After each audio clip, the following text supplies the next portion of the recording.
Coming to you for the last video store in the universe. It's Binge Movies, episode 181. I'm Jason. This is the show that ranks and eliminates movies to determine which ones are most worthy of preservation for all time, even beyond the end times. In this episode, we rank the top 5 highest grossing movies of 2006.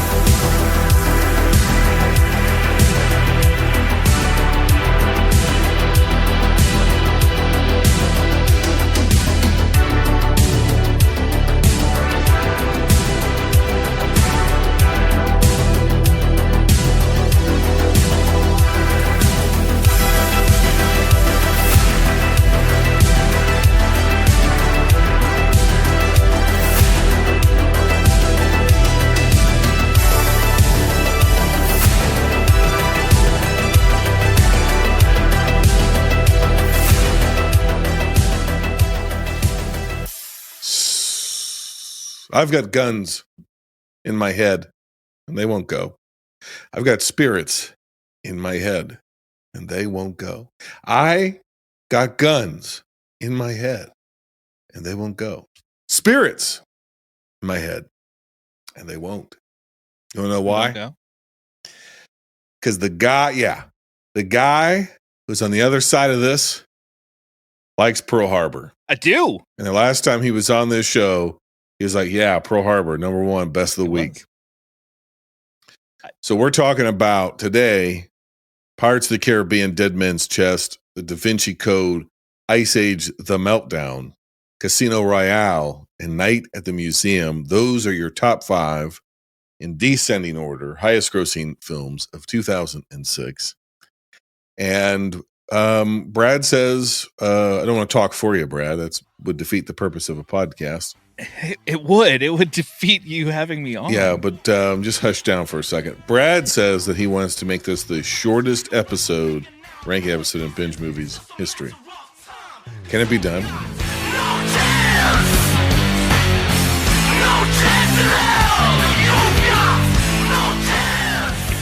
think it can. Okay. We don't have Pearl Harbor on this one. Can we talk about all of these movies in under an hour? I could. Could you? Is that a challenge, an insult, or an observation, or just a question? That's just a question. Yeah. I mean, it's 5 movies. Yeah. 10 minutes of movies, 50 minutes. 10 minutes movie. Yeah. And we're already 3 minutes in. That's not counting editing in, trailers and clips and such, too. That's right. So we'd probably have to make this like 30 minutes. Yeah, you're right. Like 35 max on this portion, and then the rest would be all the razzmatazz. Yeah. I don't know. That'd be tough. Can we do 5 minutes and 35? Can we do 5 movies in 35 minutes? Each movie's a 1-minute overview. That's all you get. Okay. 5 movies, 35 minutes. Listeners, start your clocks now, because I'm looking at my watch and I'm thinking it's about that time to talk about A Night at the Museum, which currently has a 42% on Rotten Tomatoes. Now, when the lights go off, it's on. Revolve! Revolve! Everything comes to life. At night. What are you doing? Step aside, Giganto! Hey, Teeny, how does that sound?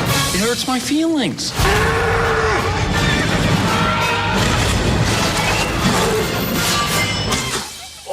Night at the Museum. Say hello to your little friend! A Night at the Museum was directed by the biggest director of the summer of 2024, VHS Summer 4, Sean Levy. This movie is written by Robert Ben Garant and Thomas Lennon. Yeah, that guy. Based on The Night at the Museum by Milan Trenk, it is the triumphant return of Ben Stiller, last heard in Madagascar, Carla Gugino, last seen in my dreams, Dick Van Dyke, last Poppin' in Mary Poppins Returns, Mickey Rooney, last seen in The Rise of Skywalker, where he played R2-D2, Bill Cobbs is dead because he'd passed away, Robin Williams, also dead, last heard in Happy Feet. Owen Wilson, maybe dead, last heard in Cars. This one was released December 22nd, 2006, on a budget of $110 million. It made $574.5 million at the worldwide box office. A deadbeat dad gets a night gig and learns the power of follow-through thanks to the magic of history coming alive. Or a kid's imaginative playground come to life. As soon as I heard the score for this movie, Brad, I knew it was Alan Silvestri, and I looked it up, and it was Alan Silvestri. And I thought, I've watched too many movies, and Silvestri has scored too many movies exactly the same. He was Hans Zimmer before Hans Zimmer was cool.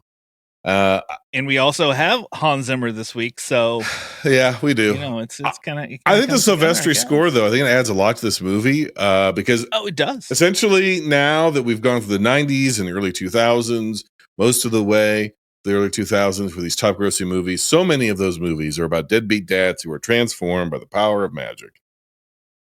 Yes, and this was one I saw. I don't think I saw it in the theater. I saw it shortly after.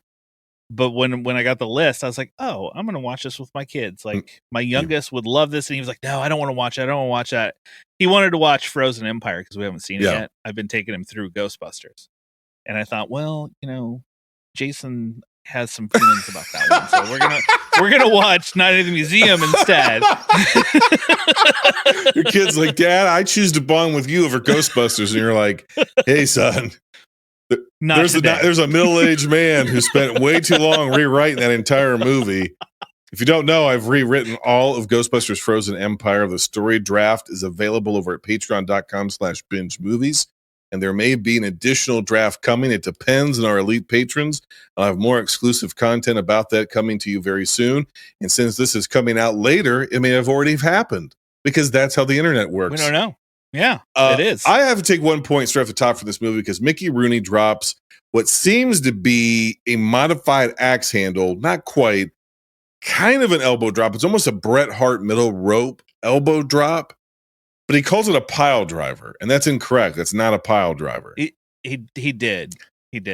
I'm not deep in the wrestling lore like a lot of our friends in this podcasting space. It seems like it's a space for podcasters, wrestling. It kind of all comes together. There is a Venn diagram of people who are deep nerds of professional wrestling and movies and horror movies and VHS and all this sort of outsider culture, I guess is what you call it.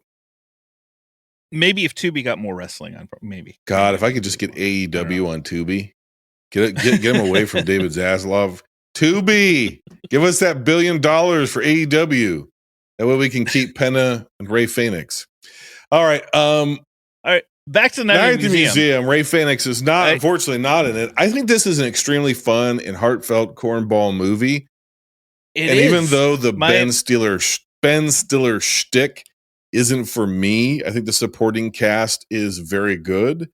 And it's a cast that I'm like, holy crap. Barring Ricky Gervais. Ricky Gervais fucking blows in this movie. I don't have a problem saying that. Gervais. My guess, how old is your youngest, if you don't mind me asking? 11. Okay. So I feel like this is the perfect movie for 6 to 8-year-olds, or at least it was probably at the time it came out. And so if I was like 8 years old and in 2006, I would probably have a lot of nostalgia for this. For this movie. So yeah, like he didn't, like I said, he didn't want to watch it. He wanted, to bond with me over Frozen Empire, which we haven't. And you took that away from him because for me, I took it away from him and said, "No, we're watching Night at the Museum." Yeah. And he was like, "That was a fun movie." Yes.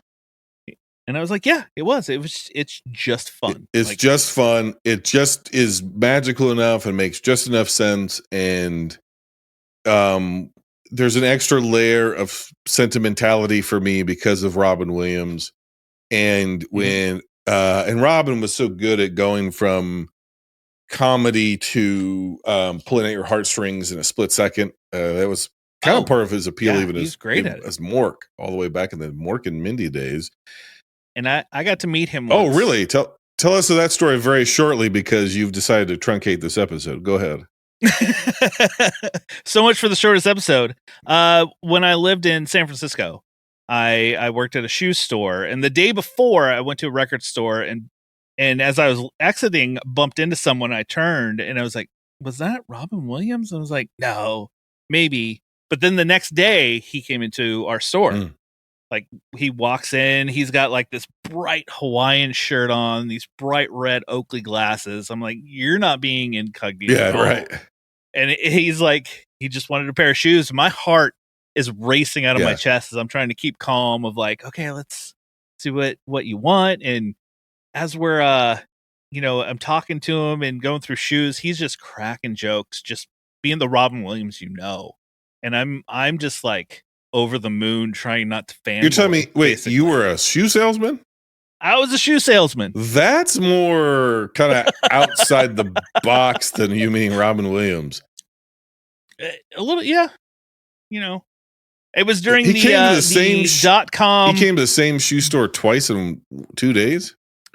No, I bumped into him at a record store. I thought you were leaving a shoe store and you worked at a record store, because no offense, you seem more like the I worked at a record store in San Francisco type, as opposed to I was Al Bundy in San Francisco.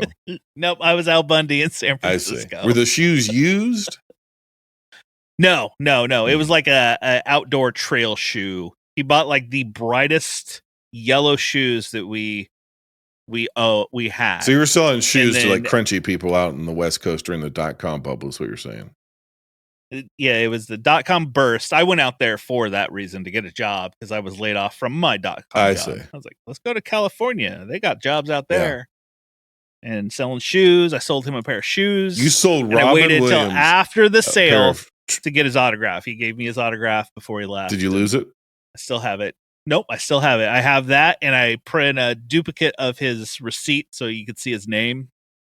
When he passed away, it was one of those, big stars. He's a big star. It still hits you, but that one is like, man, I met him, and we had a small moment in life. Yeah. Well, that was a great. So that's my Robin Williams. That was a great story. It's probably going to put us over the limit. I'll have to cut it for time, but thank you for sharing. Yeah, that's okay.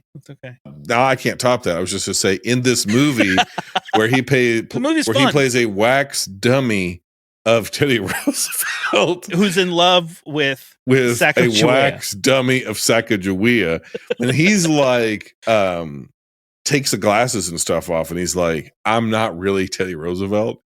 I'm just a wax dummy made in Poughkeepsie, right? Like, get your shit together, be a father, for fuck's sake. I was moved by that. It's so stupid, but I teared up because, again, it's Robin. And so he has that unique ability to really get at your heart. And this is the type of movie of, now that I'm older, I have 2 boys. Yeah. And, you see this younger boy, they're, probably around the age of my kids, that are just like, he just wants to be with his dad. He wants to watching Ghostbusters Frozen Empire. He wants to exactly. You're like, no, and I deny my child.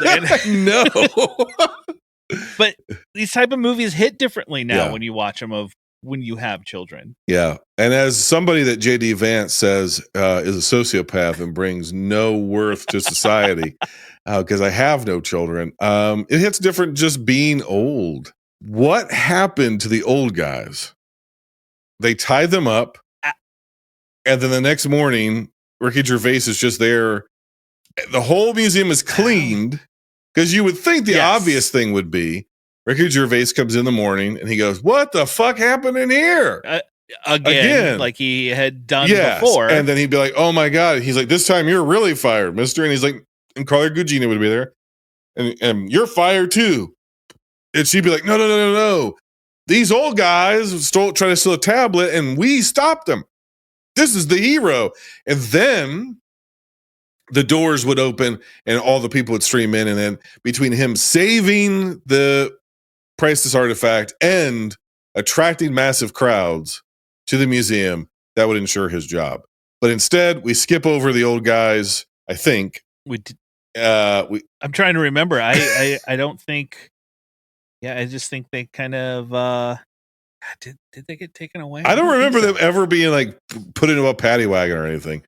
Nothing. So that's odd, but it doesn't matter. The movie's fun. I give it a it is 7.5 out of 10. It's my number 2. It's the second best of the week. It is also, well, no, I didn't go 7.5. I went 7, Okay. but it's tied for my number 2 of the week. Okay. You can love to keep tying things, but these are definitive rankings, and you can't I know. tie things in definitive rankings. Well, it's got the same ranking. It's the same rating as another Then bump movie. one down. This is your second time on the show. The nice guy's over, Brad. I'm not being nice to you anymore. I'm surprised I got to come back after Pearl Harbor, but It's just because you have very pretty eyes. you know what? I'll just, on the fly, 7.5. It's my number 2. All right. Fuck yeah. Let's go. All right. It's time to move on to 2006's James Bond reboot after that disaster that was the Pierce Brosnan era. No offense to Pierce. They weren't all a disaster. Every single one of them was a disaster. I covered every single one of them on the show. I hated them all. I disagree. Casino Royale, which currently has a 94% on Rotten Tomatoes. Everyone has a past. Whatever is left of me, I'm yours. Every legend has its beginning. On November 17th, discover how James... I knew it was too early to promote you. ...became Bond. Well, I understand double O's have a very short life expectancy.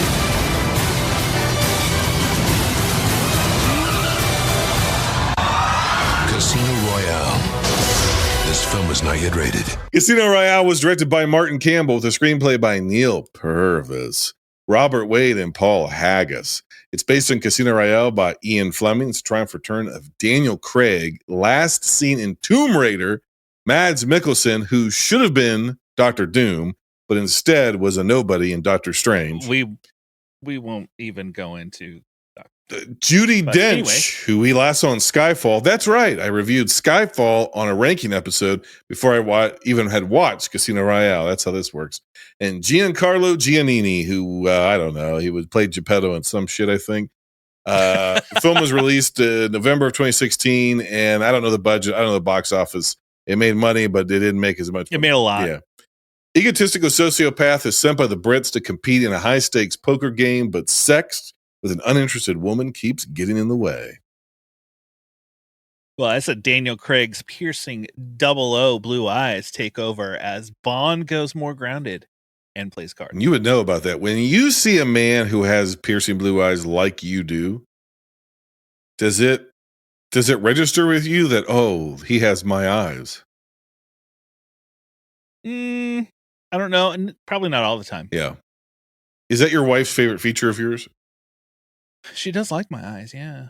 Yeah. Who doesn't? I mean, you got the best eyes in podcasting. I don't know what is that a good thing? I don't know. Since most of the time they only hear my voice. It's any unfair advantage you can get in this business. Take it. Okay. All right. All right. Which, by the way, you mentioned Pierce Brosnan era. Martin Campbell also kicked off. I know he did. The Pierce Brosnan era. I know. And Judi Dench is a carryover from that era, which makes no sense because whatever. How quickly after genital mutilation can one screw? Obviously pretty quickly, I think. Yeah. This is both, which is the toughest part of this movie. Is like, just seeing Mads Mikkelsen take a knot on a big thick rope and whip it around into the hanging ball sack of Daniel Craig, who's tied dude to a chair. Yeah. Oh. Yeah. I forgot about that scene. I always forget about that scene. Going, this is in this movie. I forgot that. I think I only watched this for the first time during COVID, and this is only the second time I've ever seen it. So let me state a bunch of obvious things that people have been talking about for 14, 15, 18 years. Sorry. Okay. Obviously, it's both a return to a more hardened asshole Bond, kind of like of the early Sean Connery era. A reset. Yeah. And also a deconstruction of the character altogether, right? Mm-hmm. It's a postmodern take on Bond, but not to the point of being parody or meta, but it basically says like, yeah, this guy's a sociopath. This guy doesn't feel, he's a killer. And there's some redemption there for him a little bit, some last shreds of humanity. But really what this movie is, and you should know this, when the climax happens and the resolution happens, and there's 35 more minutes to the movie, that it's not over and something very terrible is going to happen, and he's going to become even colder of a human being. And that's obviously what happens. He's often wrong in this movie. He is unsparing of people. We watch him get tortured, which isn't necessarily unusual for Bond to be put in torture situations. But in this case, to both of our points, the torture is not elaborate. It's just a rope and being beat in the balls by a rope until you are half dead. It's not tied to a saw slowly going in, and the evil bad guy going, "No, Mr. Bond, I expect you to die." Like, there's no silliness in that way. Like, this is more grounded. They expect a body in the wreckage, brother. Yeah. Yeah. The fire rises. Bond. Now we're the Bond villain here, which is Mads, is on his ass the whole time, right? Like it's not like, oh, this is this ultra powerful guy. It's like, nah, man, he stole some money from some guys who are more powerful than him, and he's trying to hide the fact, and he's doing all this rigmarole, and all this stuff, which is very interesting. And he's the baddie, but not really. Not really, correct. Yeah. And he dies, like I said, with 30 minutes left. He just gets shot unceremoniously in the head, and that's that. Yeah. There's no big scene with him. Nope. It's just like, boom, he's dead. You're like, yep. Well, my big takeaway. Last episode I watched Mission Impossible 3, which is a reset for that franchise, and really sets up what it would become with Ghost Protocol and Rogue Nation and all these other movies that we all love. I assume that you like some of them, right? Yeah. Okay. Oh yeah. I just did a rewatch with my son on those, and he enjoyed. Did you take away Mission Impossible 2 from him? Because I don't like that one either. He actually he started with 3 and went on. Good. He came in late. My wife and I watched 1 and 2 because she had only ever seen the first one. So before we went to see Dead Reckoning Part 1, we watched through them. And he came in at 3 and was like, "Ooh, this is fun." I was like, "Oh, well, you came in at a good time." I only want your little boy to watch the movies I approve of. Okay. All right. I'll make sure. I'm going to show him this. Vet it through me as your spiritual authority. I don't want to be too presumptuous over your life, but as a sort of a rabbinical figure, I want to have a say. Okay. All right. I'll make sure you got to shepherd your household well in the land of VHS and the land of home video. And who better to guide you than the last manager of the last video store in the universe? I tried to get him to watch Casino Royale last night, but he was like, "No, I don't want to watch that tonight." Spare the rod, spoil the child. Get the rope. Yeah. I forgot about the scene, so I'm like, I'm kind of glad you didn't watch this with me. Yeah. Hey, little buddy. That's in your future if you don't listen to Jason's recommendations. The one thing I realized though, watching these back to back, is just how much it feels like after Mission Impossible 3, this movie comes out, around the same time or later in the year, and they're like, we got to really up the ante here, because the next Mission Impossible feels very much like a response to this film, because this movie it opens with an incredible action sequence. It has like 3 or 4 more incredible, big, huge action set pieces, some of which are very practical, and Daniel Craig is doing a fair bit of his stunts, and it just feels like Cruise was excited about Mission Impossible 3, and it did okay. And then this movie be at the box office, and he's like, fuck it, that's the direction we have to go. We have to take what we started here, and we've got to go in that direction. Because tell me eventually that Rebecca Ferguson is not dressed damn near identical when she's introduced into the series as Eva Green is as Vesper when we meet her in this movie. The dress. I didn't even think about that. I was like, and they're kind of giving him like a spy love interest, but the betrayal and I'm like, oh my God, they've refashioned Ethan Hunt to be Daniel Craig adjacent. And the thing is, it worked. It worked. And unlike the next Bond movie, I feel like the next Bond movie, Quantum of Solace, kind of took a step down. See, I watched because I'm infamously not a Bond fan. I don't really like any of them. Of the ones I've seen, there's so many I haven't seen, so I can't universally dismiss it. But I don't care for them very much. So I was totally out on this, didn't watch it, and this was obviously like a phenomenon. Like I remember everybody I know at the time loving this movie and watching it. I knew a guy who named his daughter Vesper, which retrospect. Interesting. Leave it at that. And yeah, it was a odd thing that I just never saw it, but I never saw any of them. But then I saw Skyfall.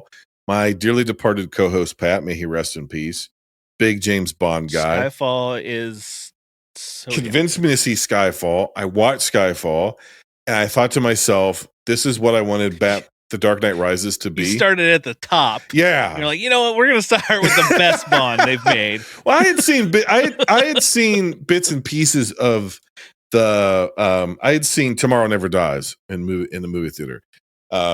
I went for a birthday party. I told this story, and that's when I discovered I had an allergy or gastrointestinal upset that was caused by the artificial butter spread. At least the one they used in the 90s at Cinemark, Tinseltown. I had horrible explosive diarrhea in the theater. It wasn't an allergic reaction to Pierce Brosnan. Don't think so, but I sat through that and a double feature of that in Sphere. With a full load in my shorts. Utterly shit my pants.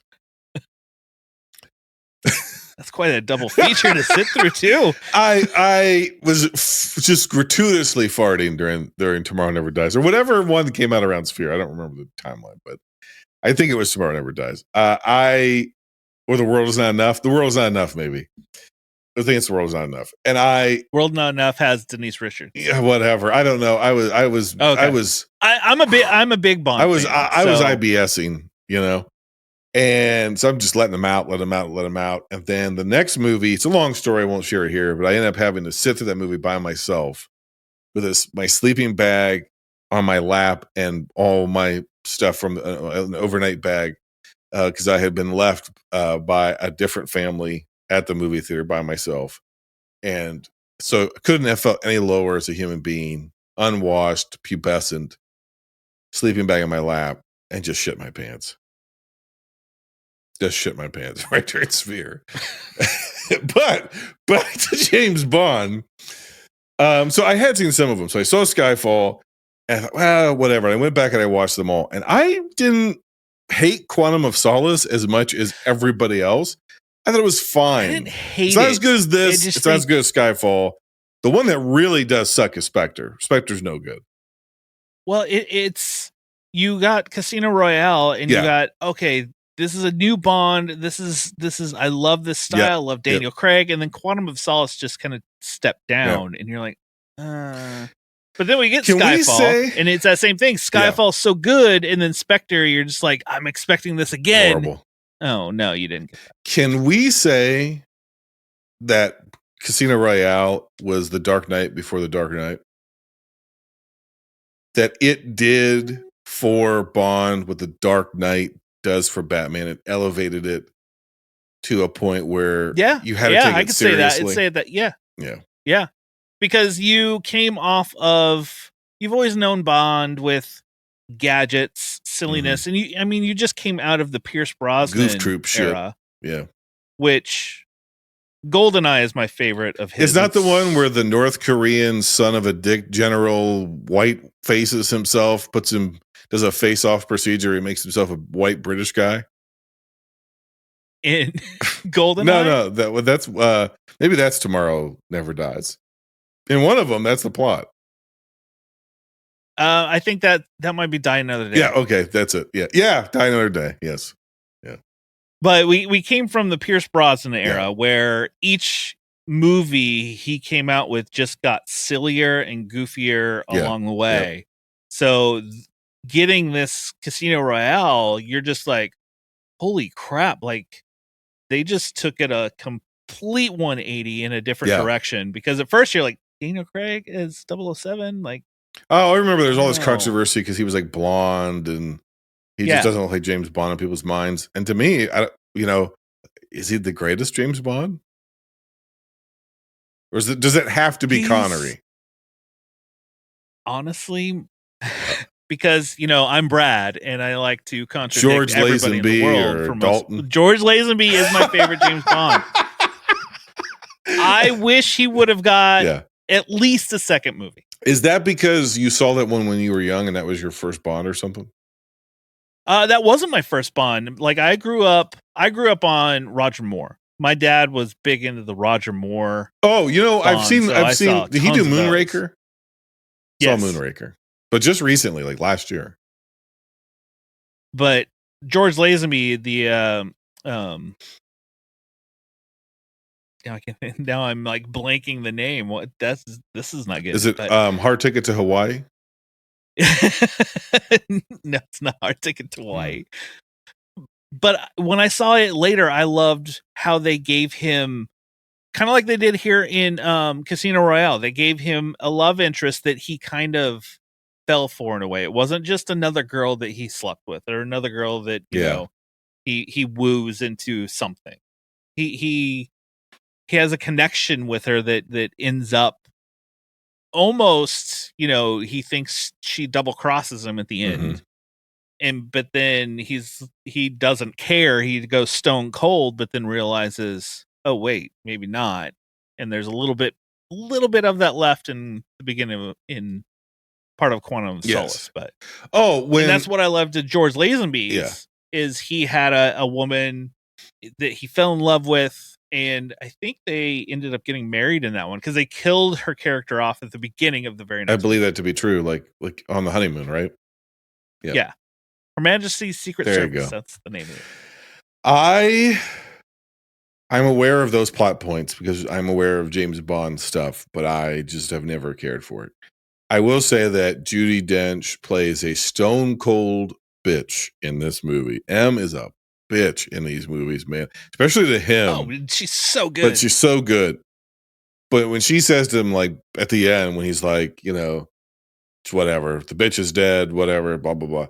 And she's like, well, haven't you put it together yet, Bond? Like, she took the money. The money was to purchase your life. Yep. I'm just going through hemopause or whatever it's called. I teared up during that too. Because again, this is only the second time I saw it, so I knew a bunch of it going into it because it was so a part of the culture. So it wasn't like the movie was a total surprise the first time I saw it. And then obviously I've seen it, so I remembered chunks of it. There was a big chunks of it I didn't remember. But I totally forgot it until I was like, oh shit, there's 30 minutes left. Oh yeah. There's the whole Venice and the boat and oh my God and the money. And I remembered all that. And but the idea that what seems to be an act of betrayal was actually this act of self-sacrificial love. Yes. Yeah. And he was trying to be so stone cold, so stoic that he's like, oh, she turned on me. Yeah. She was just using me the whole time. Yeah. Right. I was a fool for falling for it. And really, she actually did care for him. Now, she basically just commits suicide in this, right? Basically. Why? Why won't she let him save her? What's your read on that? I think it's because of the overarching, what's really coming out there that she can't get away from it, and she knows Spectre. Yeah. Blowfield. And she can't avoid it. So she's like, I did this, I'm done. Yeah. It's like the final price that she has to pay for her sins or whatever. Yeah. Yeah. Yeah. Even though it comes at the cost of, true love. That's really fucking sad. And I think that any movie that can get me, of all people, to genuinely care about James Bond as a person. And not just. They did a good job making him a person, not just a playboy who sleeps with women and has cool gadgets. He goes from being an avatar of like sort of adolescent male fantasy to a power trip to being a human being in this movie. One that you don't always like, and one that you, unless you're a sociopath, don't want to be. You don't watch this movie and go, I want to be that guy.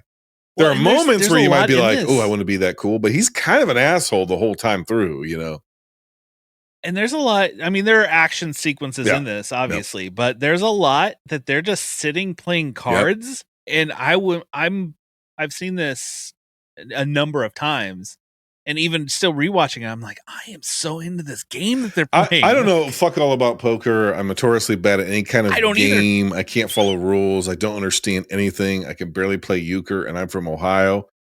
But the fact, again, that this movie can get me to care about James Bond, who I do not like and do not care about, and get me to look at, like you're saying, several poker sequences.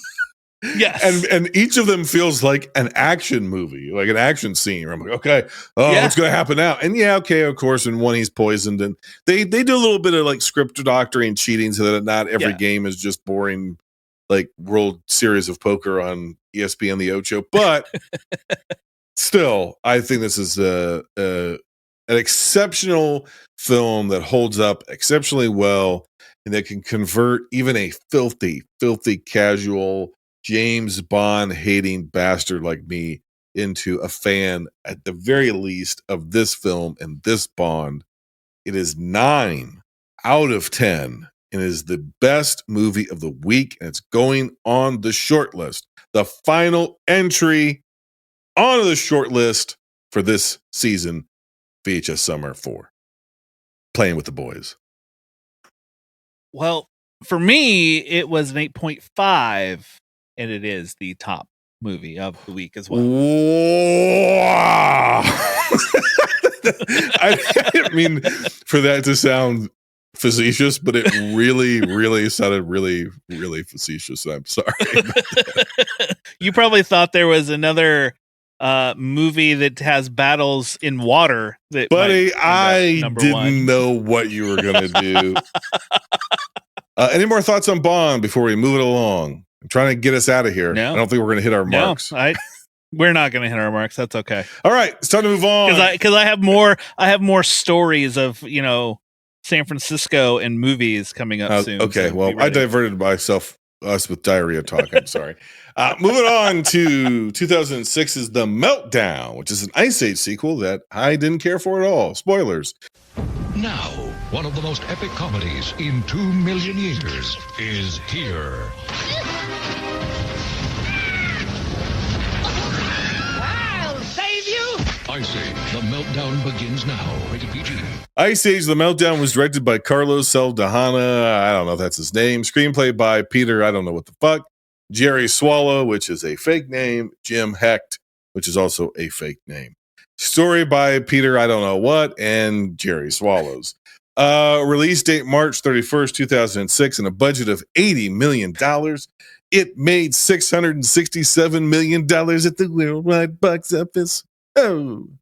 Prehistoric pals race against rising waters, dodging danger, and discovering that even sloths can be heroic. Or as I put it, as the ice melts, Scrat is still trying to get his acorn. Funny, right? Yeah, if you want to watch a movie where Ray Romano sleepwalks his way through a voiceover performance where his big giant mastodon or whatever he is tries to fuck. He's the last mammoth. That's what it is. Tries to fuck Queen Latifah, who gives one of the all-time worst animated performances I've ever sat through. Then this movie is for you. Whereas the first Ice Age was a movie that wasn't very good, but I didn't mind it. I thought it had some cute moments and more or less held together as a beginning, middle, and end. I would say that I'm not sure I've ever cared less about a movie on my screen in the history of this show.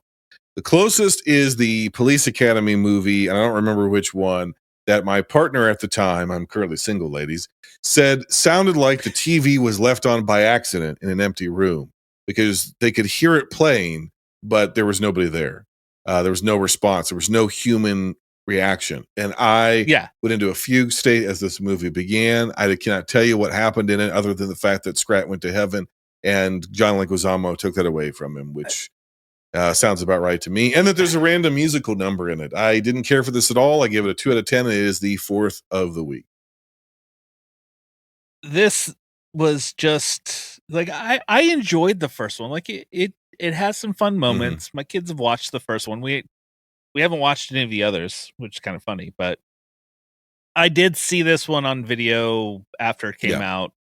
I didn't see it in the theater, but wow, it did not age well animation wise. No, first one's didn't age well either, animation wise. But it's a better. I mean, you can watch the first Toy Story. I mean, animation's not the best, but it at least has a good But it's story. also a decade older than this one. Yeah. This just the jokes seemed forced. Sucks. I could understand like your audience isn't a 48-year-old man. No. Like me. Your audience 5-year-olds. is 3, 4, 5-year-olds. So, I mean, you got your fart jokes and John Leguizamo's character is supposed to be funny but it wore its welcome out quickly and just it did not do anything for me. I think I was same as you. I'm sitting there watching it going, I don't care. I'm only watching this because I have to. It's so an I assignment. can talk about it. Yeah. Exactly. Yeah. But this also landed 4th of the week with a 3 out of 10. Wow. Okay. All right. Well, moving along.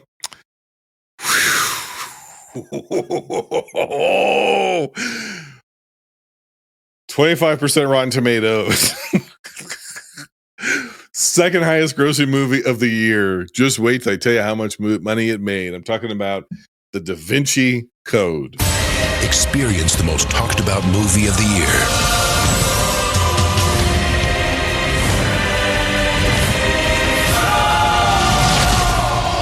The Da Vinci Code, in theaters everywhere. Rated PG-13. Da Vinci Code was directed by Ron Howard. Tell me, Brad, what's the worst crime? The Da Vinci Code or J.D. Vance? They're pretty neck and neck, let me tell you. This guy's got some answering to do, man. Screenplay by Akiva Goldsman. I will stop here to say 5 minutes and 53 seconds. I stopped this movie and I just said, this is just bad writing. We have the cops, the French police confronting Tom Hanks, Robert Langdon character during a book signing while he's in mid-conversation with a person buying a book to show him a crime scene photos of his dead friend. Yeah, they just hand him to him. Here, look at these. Who wrote this shit? And then I looked and it was Akiva Goldsman. I was like, that explains everything. I just went, oh. All right, back to what I said. Based on the Da Vinci Code by Dan Brown, triumphant return of Tom Hanks. I don't know what he was in. Ian McKellen, Last Stand. Jean Reno, I don't know. Paul Bettany, probably some Marvel slop. Alfred Molina, probably something good that was Marvel related. And Jürgen Prochnow, who just starred in seemingly anything. The film was released May 19th, 2006 in the United States, Malta, and the United Kingdom. And a budget of $125 million. It made $760 million. What's wrong with you people? Well, it's because of the book. Now, the book sucks too. People love this book. I know. That was a precursor. I've never read that. That was a precursor when the Da Vinci Code was like the top selling book of like the decade. And that and Twilight at the same time, we should have known this. We're done. We're done as a species. Like America, at the very least, Western civilization, done. I wrote it as Ron Howard doing his best trying to be Brian De Palma as Tom Hanks' mullet searches for the secrets and finding the V. Turns out Jesus can hit curveballs and Magdalens, much to the chagrin of the Catholics.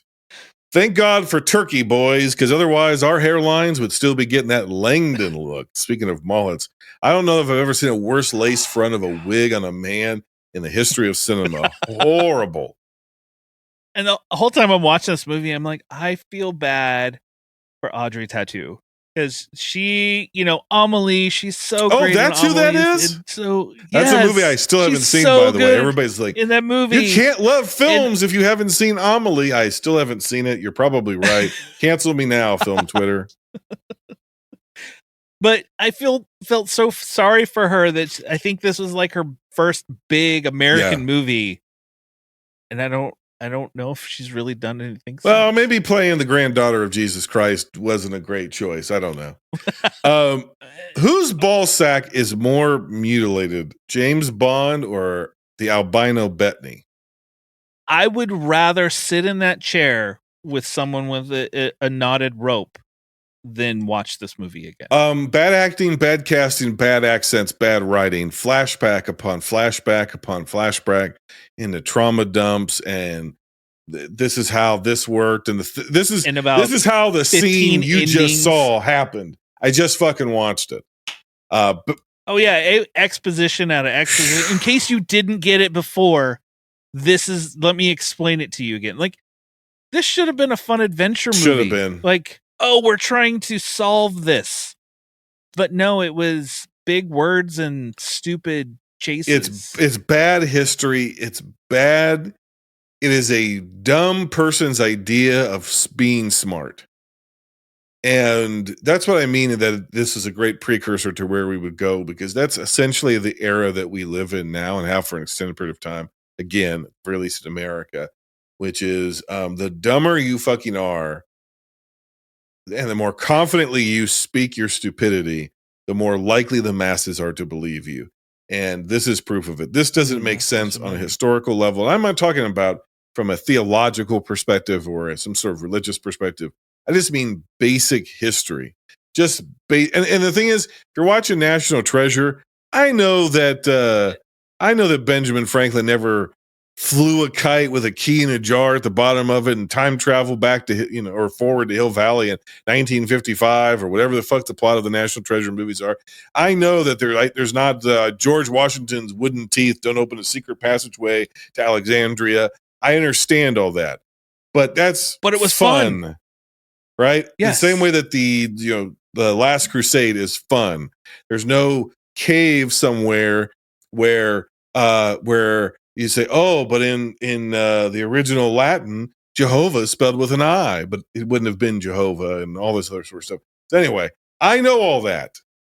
Okay, but those movies are fun. The Holy Grail is not a cup. It's something else. Yeah, but all those movies are fun. This movie isn't fun.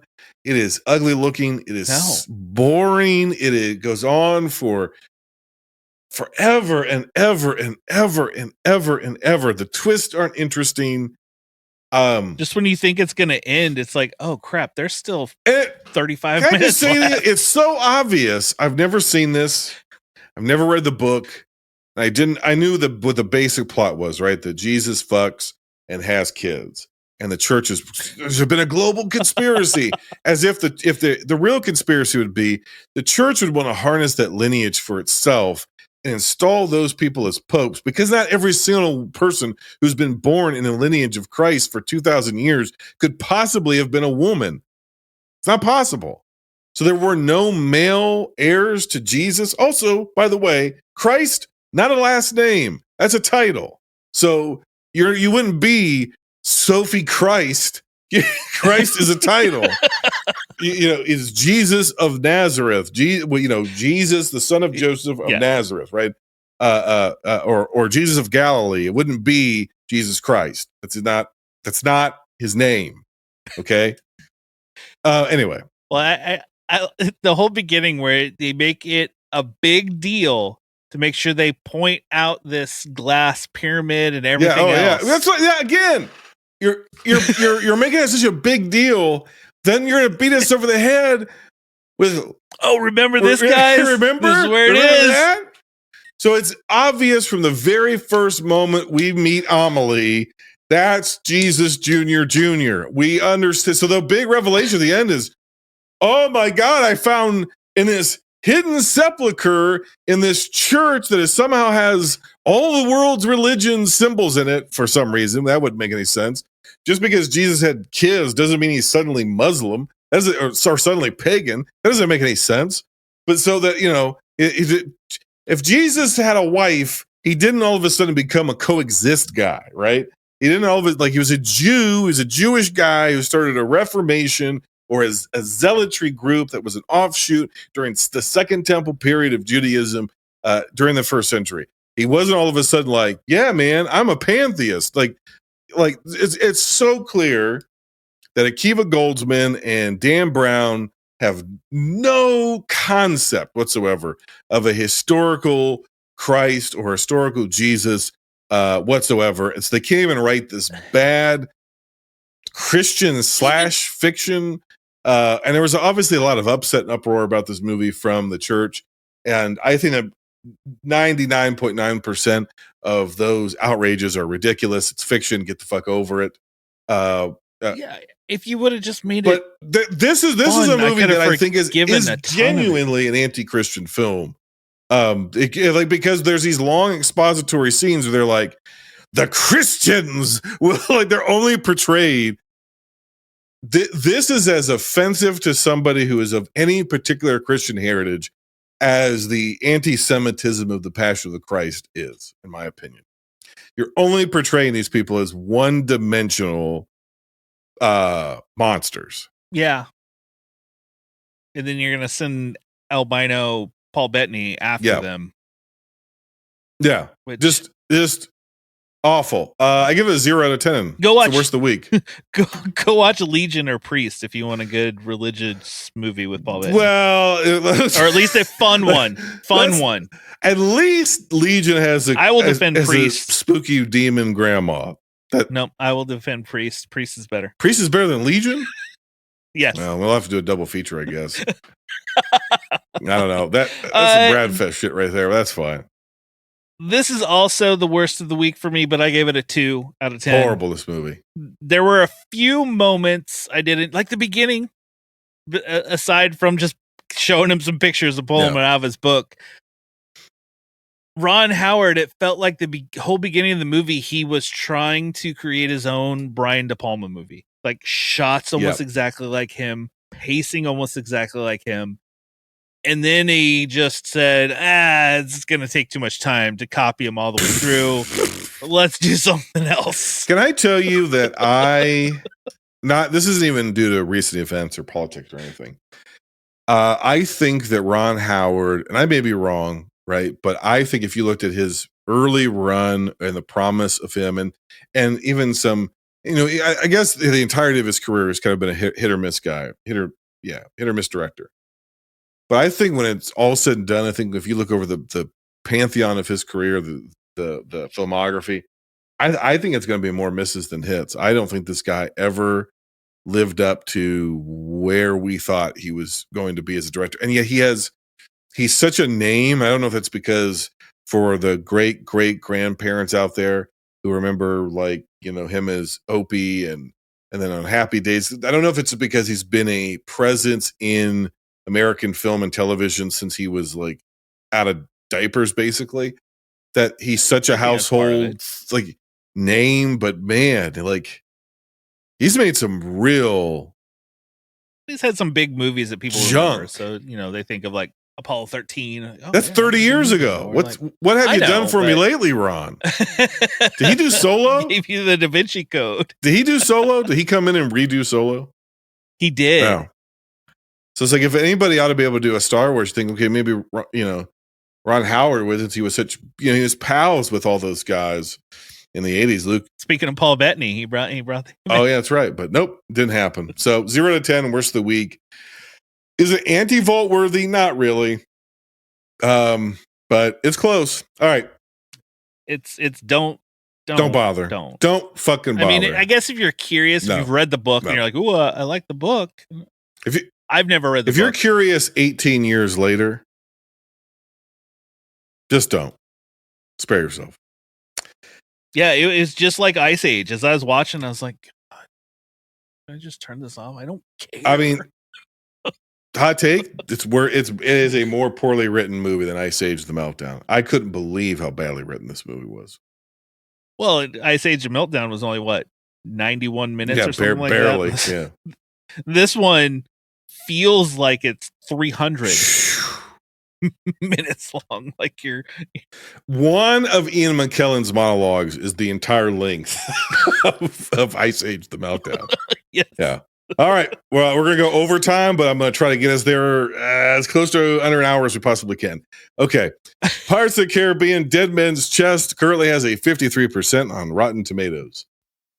Last weekend, millions of people experienced the biggest movie of the year. Pirates. It's the #1 movie in the nation. Top that. And the critics are hailing Pirates as well. Welcome aboard. It's the best movie of the summer, and bigger and better than the original. Breathtaking, spectacular, fantastic. What? It's wickedly funny and lives up to every expectation. Finally, a movie worth seeing over and over again. Savvy. It's everything you want in a movie and more. Pirates, rated PG-13, now playing everywhere. This film was directed by Gore Verbinski. It was written by Ted Elliott and Terry Rossio, based on the characters by Ted Elliott, Terry Rossio, Stuart Beatty, Jay Wolpert. It's based on the Walt Disney's Pirates of the Caribbean ride. It's Triumph Return of all these people, because we've seen them all in the Pirates movies, and Bill Nighy, who we've seen in dozens of movies at this point. The film was released July 7th, 2006, on a budget of $225 million. It made, buckle up, buckaroos, $1.066 billion. With a B. All the efforts gained in the previous film turn out to be terrible for the characters you love when Jack Sparrow's still outstanding debt to the undead becomes a kraken-sized problem. I wrote, the world is not ending yet, as everyone's favorite pirate enjoys another 2.5-hour adventure. I am impressed. I'll start with some positive stuff. I'm impressed by the monstrous horror, gross out creature effects. And yes, that obviously includes Davy Jones, who I think looks really good. And 18 years later, I think mostly holds up. And especially Bill Nighy I think he was great. Oh, fantastic. Just works. And I honestly, I think the Davy Jones digital character stuff looks better in daylight, oddly, than it does at night. Like some of those close-ups of his face with all the small muscle twitches and stuff. I mean, it's incredible. I mean, you could put that effect out into a movie today, and I think most people would still think it looked really good. Well, and that's my story, Jason. That's my story of this. Go ahead, tell your story. You got 3 minutes.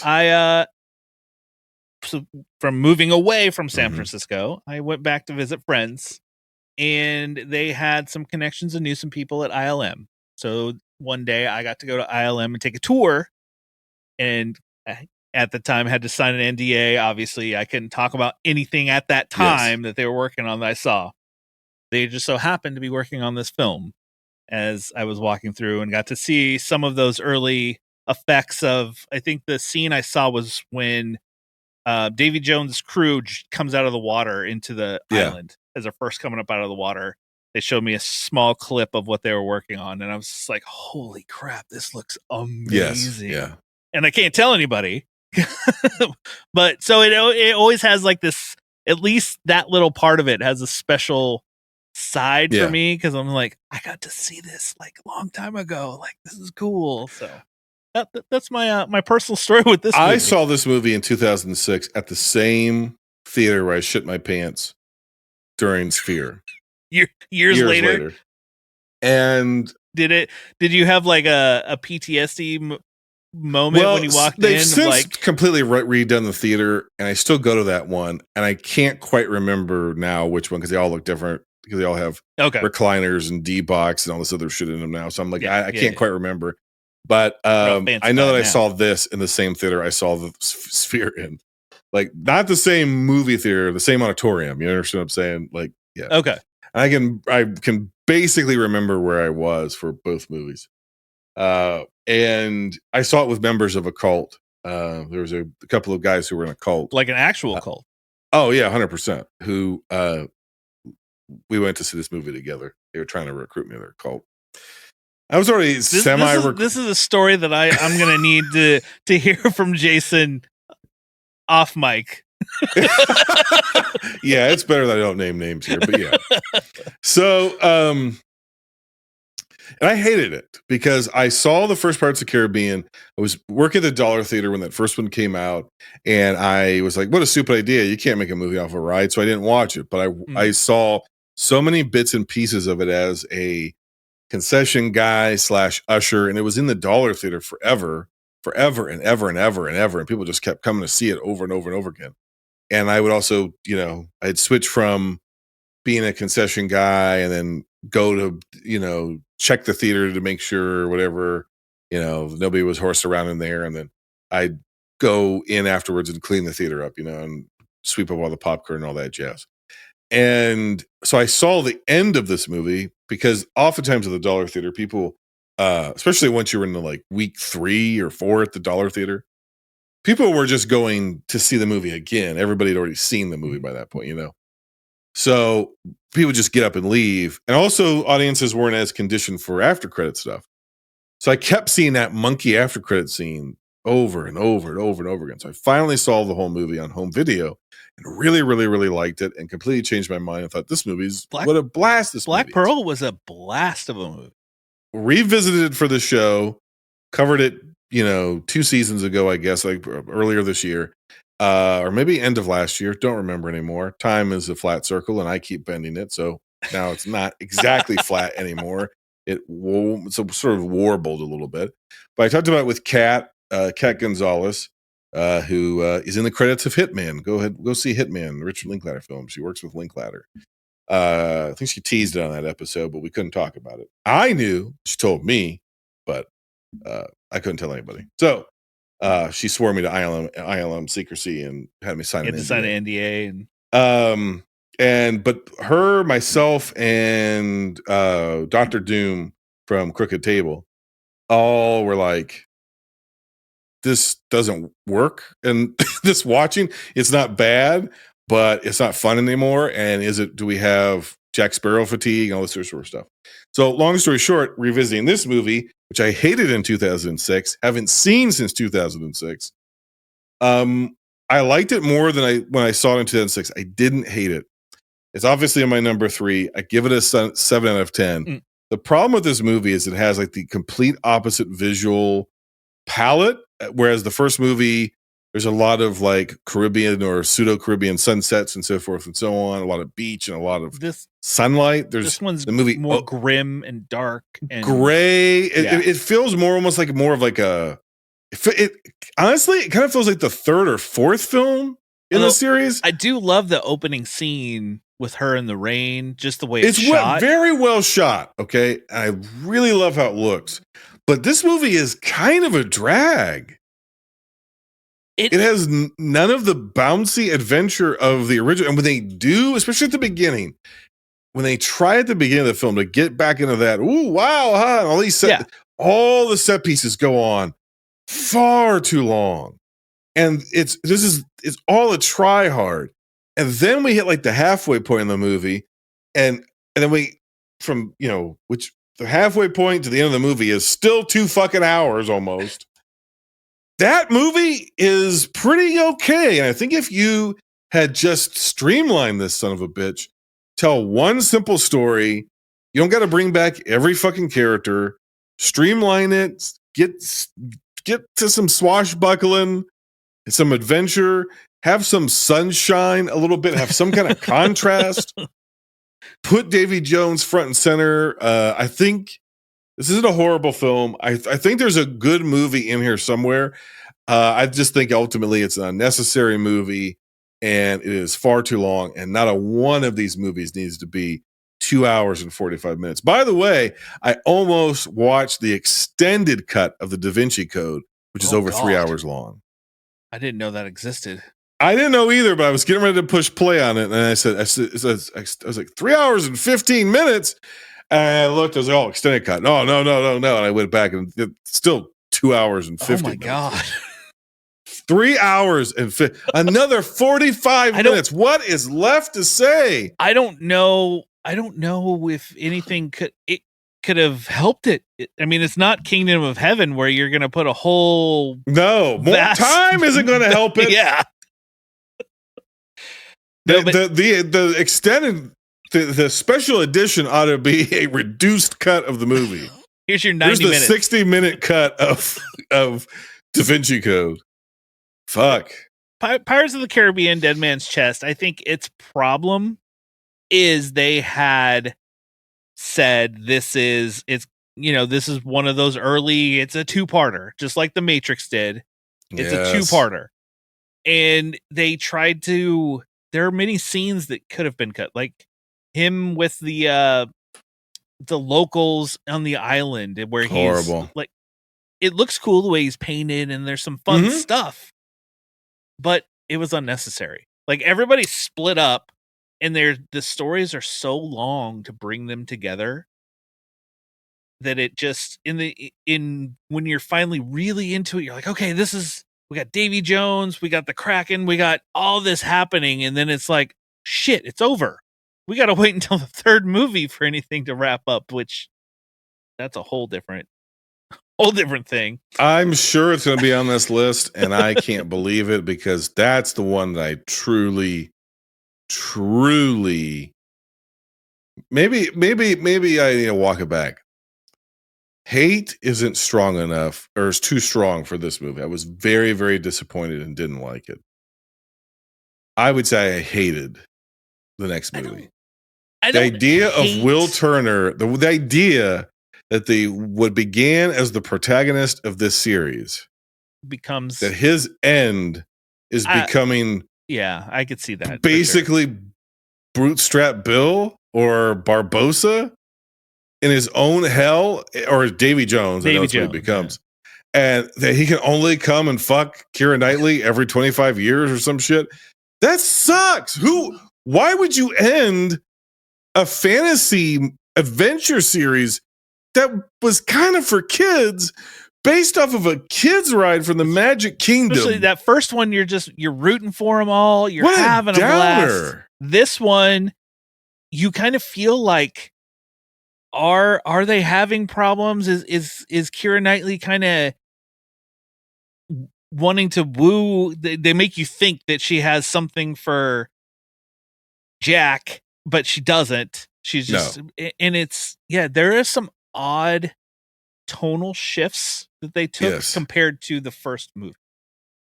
Yeah, that's what I mean. It almost feels like of the fourth film in the series or something, where, like, okay, I get as a second film, it's like they're trying to do their Empire Strikes Back. This is the dark one. This is the epic one. This is the one that ends in a cliffhanger. Stop chasing Empire. Stop it. Just make good movies. Stop it. Stop trying to make second movies. But it's the second movie, so this has got to be I understand the theory behind it that your second movie in a trilogy is your act 2 of your overarching story, and therefore the characters have to be at their lowest moment by the end of the movie. But we're going to film them back to back, and then you're never going to top Empire. Well, I think the Curse of the Black Pearl just came out of nowhere and was just a huge hit. Yeah. They were like, crap, what do we do? What can we do? We got to make more money. And it did. It made a crap ton of money. Oh, and they continued to make a crap ton of money for like 3 more movies at least. But Jesus Christ, man, I loved Davy Jones. I loved Bill Nye. Just some of the twitches he does too. Great. And the CG on him is still top notch. Unlike Da Vinci Code had some shit effects. And Ice Age's animation was aged. I mean, horrible. Horrendous. Night in the Museum had a few questionable CG in it, but it was a fun movie. Yeah. This one needed to be more fun. I mean, I gave it a 7 out of 10. It was the third of the week as well. But Brad, it's so dour. It's so grim. All I'm thinking about is, could you imagine taking an 8-year-old to this nearly 3-hour grim movie that is just a series of people? This commits, I think, the ultimate sin that sequels do too, which is like, and now soft remakes do this as well, which is like, everything you loved about the first movie, well, it cost these people dearly. Yeah. All those adventures, remember how fun everybody? Yeah, ruined their life. It was too much. Like Norrington. He just absolutely ruined his life.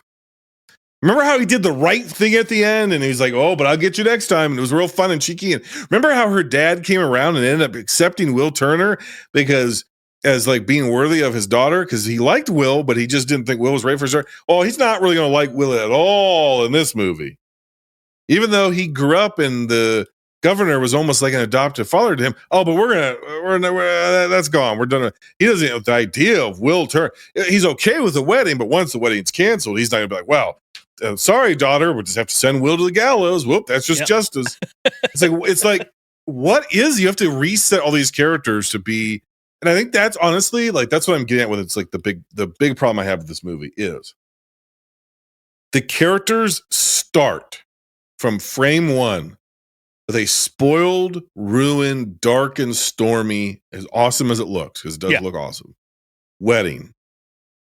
And they end with Will thinking that Jack and his girl have been fucking behind his back. And everybody's betrayed everybody. And Norrington has betrayed them all. And the bad guys got Davy Jones' heart. And Jack is dead in the belly of the Kraken. And they have to go to the ends of the world. And then they have to find the voodoo lady to bring back Barbossa. Did you say they would have to go to the world's end? The world's end, right. Yeah. The bar from the Cornetto trilogy. That's correct. And you go, so this started on a downer and it ended on a downer. Yes. That's a fucking miserable movie to have to sit through for 2.5 hours. Just movie, did Pirates of the Caribbean need a sequel? Like, honestly? No. I mean, they didn't need to make we have 5 of them now, but yeah, and more on the way. Yeah. And it's just no. This is, of course, as friend of the show. I've had fun. It's been like a big wavy ride with this series. I'm on my the waves. memory of it is. That's my memory of it. Okay. I just no, thank you. As friend of the show, Brian Scuttle said none of these movies need to be 3 hours, and there didn't need to be one past the first, and that he's 100% right. Shout out to Brian, Sonic Cinema. Go check it out. All right, it's time for a recap. Coming in dead last for me is the Da Vinci Code, 0 out of 10. Number 4, fourth of the week, Ice Age, The Meltdown, 2 out of 10. It was made for 5-year-olds in 2006, and I think that even would bore them. Number 3 is Pirates of the Caribbean, Dead Man's Chest, which is better than I remember, but it's too long, too sad, too grim, and unnecessary. 7 out of 10. Coming number 2 is Night at the Museum, 7.5 out of 10. It is fresh, fun, magical, and heartfelt. Is it cheesy? Is it corny? Yes. But the world could use a little bit more cheese, if you please. And the best of the week, to the surprise of absolutely no one with a brain looking at this list, is Casino Royale, which is a 9 out of 10.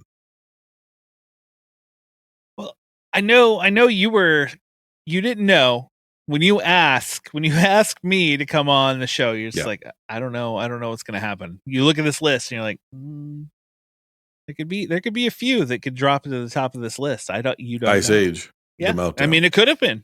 Could have been. Yeah. I'm a wild card, but I think we fell almost exactly in line. My number 5 of the week, Da Vinci Code, with a 2 out of 10. Just don't, people, don't. It's not worth it. Stinks. Number 4, Ice Age, The Meltdown, 3 out of 10. It had some fun moments, but it didn't age well, and it was just why. 3 out of 10, or third on the week, Pirates of the Caribbean, Dead Man's Chest, 7 out of 10. It had moments that were fun, but like you said, it was darker, it was grimmer, it was too long. Cut 30 minutes, make it a cool 2 hours. Maybe it'd be better. I don't know. 1:45. Second of the week, Night of the Museum, super fun movie, 7.5. I had a blast with this. Made my boy watch this over Ghostbusters Frozen Empire, so it's got to be good, right? That's right. And number 1, train him up. Yep. Number 1, The Bullet, Casino Royale, 8.5. Bond was back when this came out. Is this the first time I've ever scored a movie higher than you? It might be. You are Brad from Tubi Tuesdays and Old Man Brad, and you give 4 out of 5 stars to absolute trash. I do. And you're a big James Bond fan. I don't like James Bond, and I gave it a 9, and you only gave it an 8 or what? 8.5. 8.5. Wow, what happened to us? I've watched too much Tubi, I think, maybe. I don't know. Yeah, you're like, this. What is this? The this budget's in focus. This budget's too high. What? These people can act. This is terrible. You're gonna laugh at me, Brad. My goal for my career post podcast is I want to get a movie onto Tubi. I want to help make a movie that gets onto Tubi. All right, I'll watch it. You may have to help. Yeah, you gotta get me some sources over there. They talk to you every once in a while. They do. They send me stickers. Yeah. Figure out how you can get me to get a movie on there. Figure out that pipeline. All right.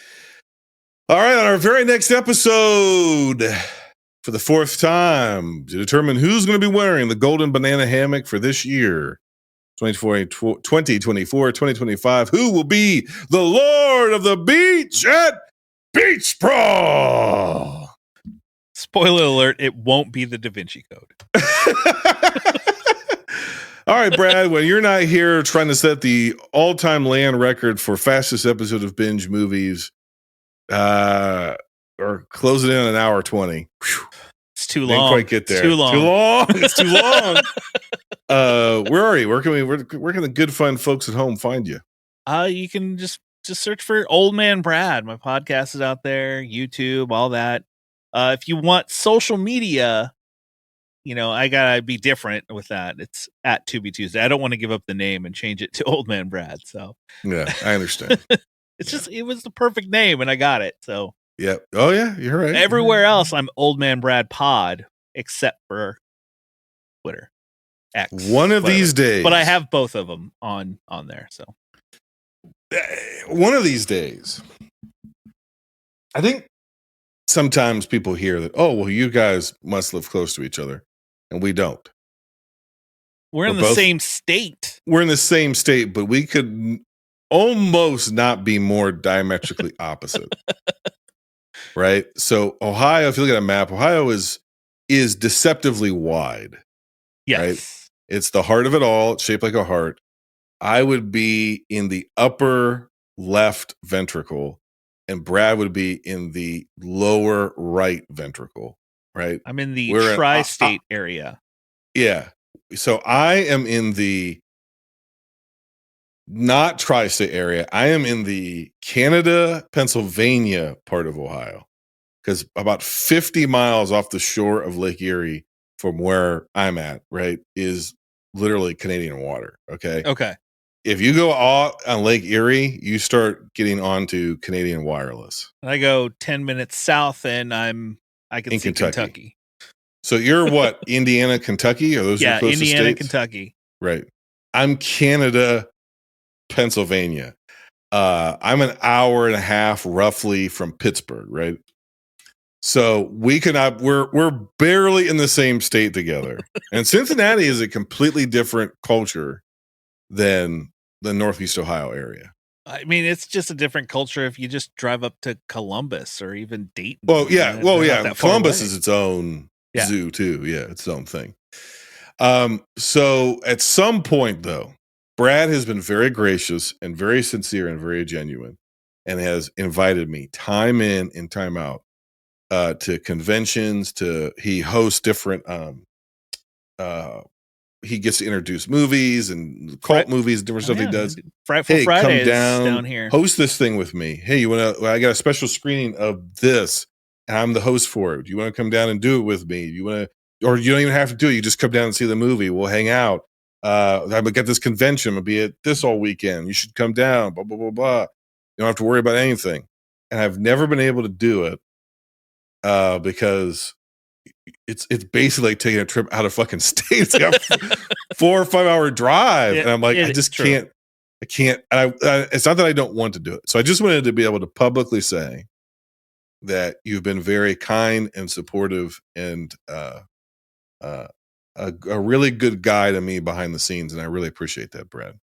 Yeah. You're always thinking about me, and you're very and it's not just me. You're that way with a lot of people.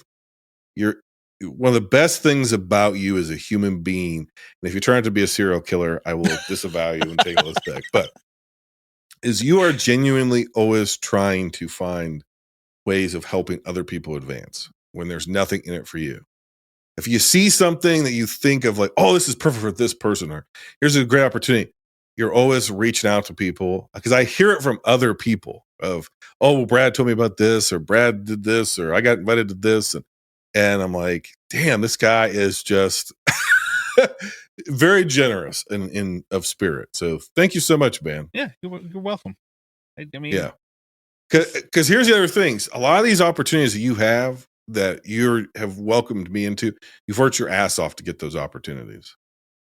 They haven't been handed to you. You've really hustled, and neither one of us lives in like the center of, even though James Gunn from Superman in your town and right up the road for me. Yeah, it's gonna be Superman a Cleveland got Cincinnati filmed movie close to both of us. Yeah, it's gonna be a Cleveland Cincinnati movie. We're gonna be like, I know that place. But although we only got a day, we got a day of filming, but we got weeks, buddy. He took the beach most of the summer. Right, up here. we got the Hall of Justice. So yeah, we got like probably the coolest part. You got the Hall of Justice. Yeah, but anyway, like there's a temptation, I think, that when you work really hard, and especially when you're from an area that gets its flyover country, as they say on the coastal elites, to really kind of hoard those things for yourself because they just have come very, you've really worked for them and hustled for them, and you don't. You're given really cool opportunities, and you're like, how can I get more of my friends to get cool opportunities? Because it's fun to do it with other people. I mean, that's what I want to really, do. I want to hang out with other you're people. Right. You're right. I agree, but I just want to commend you for that publicly, because there needs to be more people like you who are like, how can I make more friends doing this? How can I have fun doing this? And how can I help other people, and not just for the fun of it, how do I share this cool shit with people? So if that's the kind of thing that you like in a person, then you need to be listening to Brad, because he goes and he finds the most obscure movies. None of them are any good, but he gets excited about them. And the whole spirit of his endeavor is, hey, I get jazzed up about these little goofy movies that I know aren't any good, but I want to share them with you. And he'll do it not in 2 hours. He'll do it in less time than I've been kissing his ass. How about that? When I do an episode by myself, it's like 15 minutes. Yeah. Because when you're talking by yourself, you're just like, I'm just rambling on. I just need to cut this. Brother, I got 45 minutes in me. I go 60 minutes Broadway by myself every week. But and I have to cut it off. That's edited. Thank you so much for the kind words. I really do appreciate it. Yeah. Like, I've met so many awesome people. You're one of them out there that's been thanks, man. Awesome. I wasn't saying that to fish for a compliment. No. Yeah. I'll take it. Yeah. We'll make you watch Pearl Harbor again, or Neon Demon, or not Demons, Neon Maniac. No, thank you. Neon Maniac's wow. I wanted to watch that one. That was when I was like, yeah, let's do this. And I was like, what the fuck? What the fuck? Okay. I do have some good screenings coming up, if you want to ever make it to Cincinnati. I just booked the next 4. September, Final Girls, the 2015 meta horror movie. Mm-hmm. October, Trick or Treat. And then for November, Thanksgiving. I don't like most of those movies. It's too bad. It's too bad. Yeah. And then, of course, we have Horror Hound here. We have comic conventions. We have, all I will say, my door is always open for you, Jason. I know it is. I appreciate that. I think I've talked to you about this, but we won't go into detail because we need to get off of this. But there's a big TBD on something that maybe I haven't talked to you about now that I'm looking at your face. Slashers season 2? No. A big TBD for a joint venture between you and I and some other folks, some of our other friends. Have I talked to you about this? I don't think you have. Okay, well, fuck it out. I don't know exactly how to do it yet, but I'll tell you when I hit stop on this recording. How's that sound? All right, sounds good. All right. Hey, thank you for listening. Support Brad. Go to his Patreon. Go to his YouTube. Hit subscribe. Hit that bell notification. Make sure you get updates. Do everything you need to do. Follow him. He's Old Man Brad Pod. Most places. He's Tubi Tuesday on Twitter. It seems like it's going to continue to exist, even if it's insolvent. And that's the way we like it. Fuck you, Elon Musk. Until next time, binge on.